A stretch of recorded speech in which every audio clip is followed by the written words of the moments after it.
Hello YouTube. This is YouTube. It's a little different than I thought. But anyways, my name's Eric Mahoney. I'm a jack of no trades. I'm not a tradesman of any sort. This guy knows a little this, a little that. Other than that, I'm a dumb old appliance repairman. This is my channel. This may not be the way you should do a first video, especially since the first video was actually going to come after this video because I had terrible cameras, everything else. Still got terrible cameraman. But what we are going to start out with, well, I guess more of an introduction to me and what this channel is about. This is about, we're going to go on a learning experience together. I know nothing about nothing. Like I said, I'm a jack of no trades. Not even going to try to go and say I'm this or that. I'm not. So we're going to go on an adventure of learning all different types of things. I'm going to start out with here. This here, oh, gotta get the finger right, is the future home of Joe's Auto Sales. A gentleman named Joe Spontes, wonderful gentleman here in the lower Yakima Valley of Washington, located in Sunnyside, Washington. And what's this on the inside? The south side, but it works. You know we're on the north side now. And also we got a mechanic here. It's gonna be auto sales, auto body, gonna be doing some auto restoration and all that. But that is just where I'm at right now. I'm doing work. We'll be doing all types of stuff. We'll also be tied in with my son's channel, Mikey. I'm not Mickey. He'll be doing a gaming channel, but he'll also be doing build videos. We got some ones coming up here real quick like. But enough with that. Why don't we go in and see what we're dealing with, huh? Why not? So let's go on inside. Check it out. Give you a quick tour for, well, we can't even see in here. Still under construction. We have, hey, yes, we have the water transferring. Can do here, all right. Miguel, our mechanic. Miguel, say hello to YouTube. Say hello, YouTube. Back to the meat of the matter with a blow-therm downdraft paint booth, painting system, along with a thermal flash, meaning we can get up to 212 degrees in flash mode to go and cure the paint. When they talk about their efficiencies of their heaters, they are comparing the heaters based on 3 cars a day. I'm not sure, I might be speaking out of pocket, but I do believe that is from beginning to end, from primer to clear. 3 cars a day, I do believe, I might be wrong. But from looking at the system, I do believe that's downdrafts, which means you got the air coming down through the ceiling, through the floor, and then underneath the floor. Typically you'd have holes cut in the concrete, or concrete actually, the floor actually poured for this. But since we do not, well, we're going to do something a little different. We're going to build the basement, which they say, that is Global Finishing Solutions, who's the company that builds these, that building the basement is actually the easier way of doing it. Now this is actually just one side of our outside frame that the walls will sit on, with the couple corners, but I moved this out of the way. What we're going to be doing today is putting together the center of it where the floor filters go. Now, we ain't rich guys, otherwise we probably got a brand new downdraft, so we're going to be using some old metal. And what we're going to have to do today is extend it this way by just over 5 feet, this way by about 2 1/4 inches, nothing major. And so that's what we're going to do. So I'm going to go ahead and get this stuff moved over into place, get it up on the jack stands, and go from there. Get up on jack stands, we got to measure out, I want to find the middle because I'm a little, it's weird, I'm sort of perfectionist, but my work ain't perfect. But we'll get it cut, get it extended, go from there. Never mind how I appear, but I always look like this, filthy dirty. See you in a bit.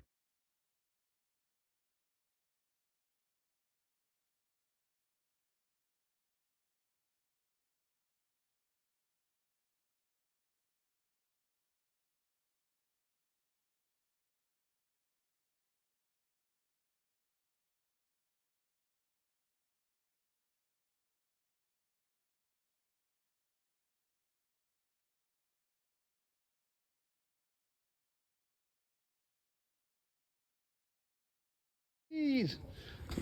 Okay, I'm back. So, bad, man, it looks horrible in the camera. Well, it looks horrible in person too. But anyway, so what we've got going on here is we got beveled in This is going to be our extension piece. Extend out to the length we need. We're going to get this, got it all leveled out straight. To get it straight this way, I'm going to clamp a couple pieces of square tube to it on either side. Pretty well get it straight. And then weld it out. So what I'm going to do is get you guys set up in this little clamp. This other finger clamp out there probably help. Hey, oh, there we go. Aha. I don't really have too much of. And do that and do this. There you go. That don't work. I can always use the other finger clamp one I got set up for pipe. May have to use that. Well, maybe. Yeah, no. Okay, we're gonna come back to them real quick. I'll show you how we're gonna take care of this real quick. Like, we get a cutting wheel. We're gonna cut bracketing for clamping to something around. Turn the size of that handle on that jack. I want to clamp my little makeshift camera stand or tripod or not tripod or whatever. Somebody's calling you. Ah, that's all right.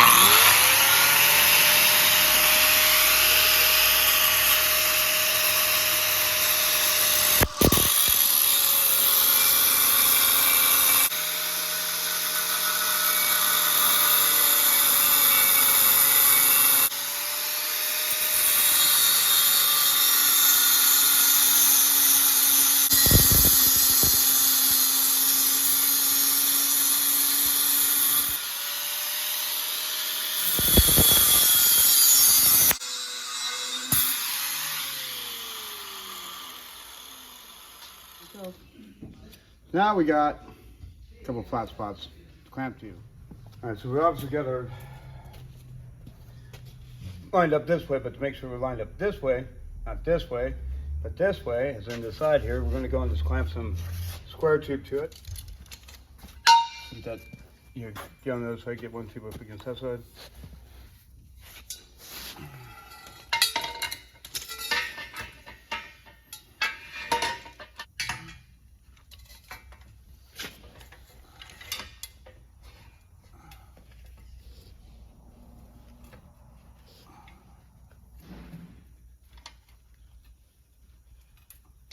Actually, the better way to do this is like this. Opens up a lot quicker. Mind you, part of the reason why this is bent and why it's cut with a notch in there, so I didn't have a valve spring compressor. So I used it for a valve spring compressor. Hey, it worked. But this was never a high quality C-clamp, shall we say. We're going to do remove a clamp. We're going to use this clamp back down over there. I know why? Now I know how, Frankie. I know how. What's that? Always got to make sure keep your width as straight as you can. And look at that. Get that up there. That probably help.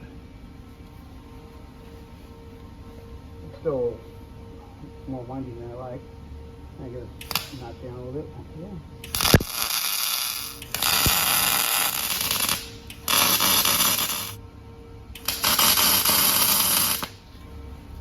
Now, of course, that square tube is some thin stuff.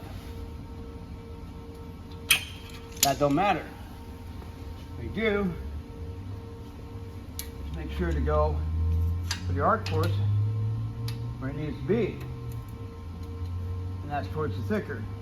So your angle is what's going to determine your heat, where your heat's going. Really. I mean, you know, you got this, so you got thin here and you got thick here. Make sure your angle is over that way towards your thick. That's where your heat's mainly going to be going. Now what this is going to try to do is when I go weld on this side, the reason why I want to do the little tack crank, I want to weld on this side, and what it's going to try to do is do this. Bring it back as it cools down. That's why I got everything clamped up, obviously.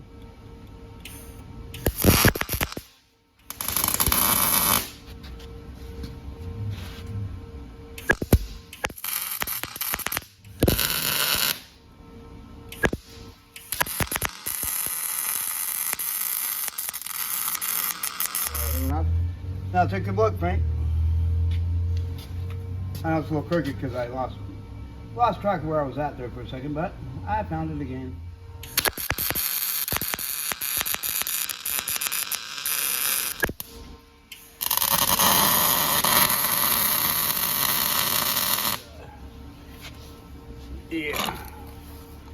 grand are now going to be used.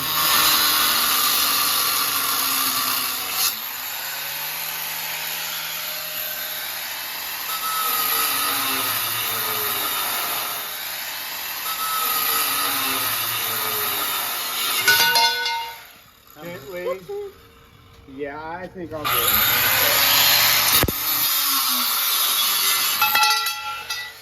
I just didn't feel like hitting that with a hammer.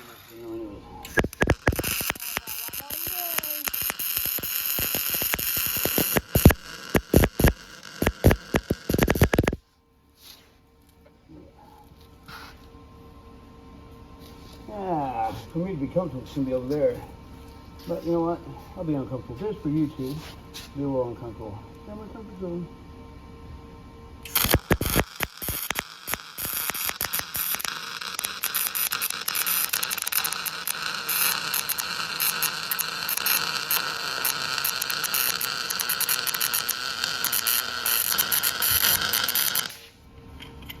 This is not a how-to. This is not a how-to do anything. Maybe a how-to not do it. I don't know, but.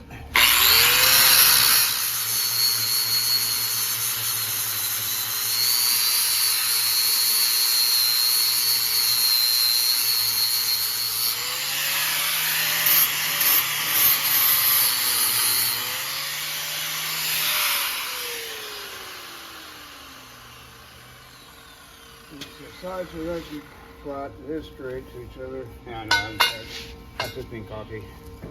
Okay, so now, let's have a root on this one. Well, I guess that's what you call it.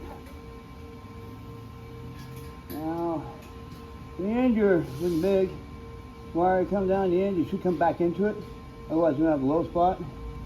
Otherwise, what I do is start, go back into where you did do that. And go back down.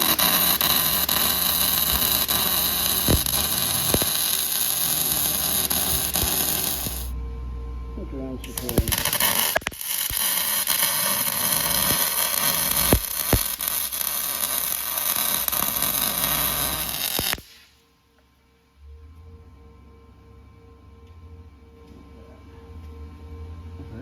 That's surprising, huh?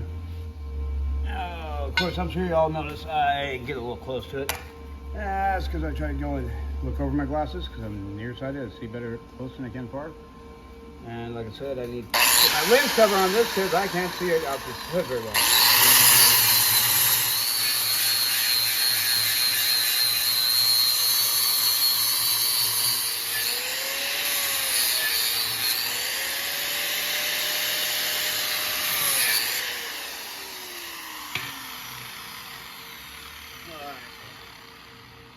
So,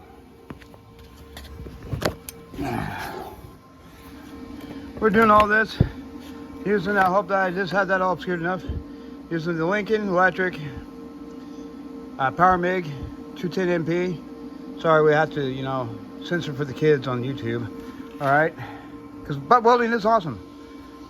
I love this Power MIG. I'm a Miller guy, but I do love this Power MIG. As I said before, I'm not anything of a tradesman of any sort, nothing else. What I ask of you, oh my God, I'm filthy. Okay, what I ask of all you is, hey, leave comments down below, please. Tell me what I should be doing right, not what I'm doing wrong, because I know what I'm doing wrong. I'm doing it. So, please give me tips, tricks, whatever you want down below, and I can share it with everybody in the next video. I haven't informed Francisco yet, but we can pick this heavy thing up and weld underneath, but that won't be until we weld the other side so we get this whole thing extended. Well then. Okay, well, we gotta go pick up Michael. And didn't realize quite what time it was to go pick up my son. That's Mikey, my name's not Mickey, Mahoney. And yeah, I'm putting this video out tonight. Heck with it, may not have been much content to it, but there'll be more content to a lot of other stuff. Once again, shout out to Make It Custom. To Mr. Carl Fisher, you're wonderful. And we'll go get Mikey. And we'll have Mikey in the video. How about that? Sounds good. See you in a second. Alright, so we got Mikey. I'm not Mickey, Mahoney. And say hi to YouTube. Hi. And tell him, son, we'll see him in the next video. Okay, well, just say it. Say what? We'll see you in the next video. Okay, so yeah, we'll see you in the next video. Yeah, we're working on it. He's a little shy, but it's nothing major. And that'd be it. Well, how's that, Carlos? How's it? Yeah, I know I ain't gonna try to do all that.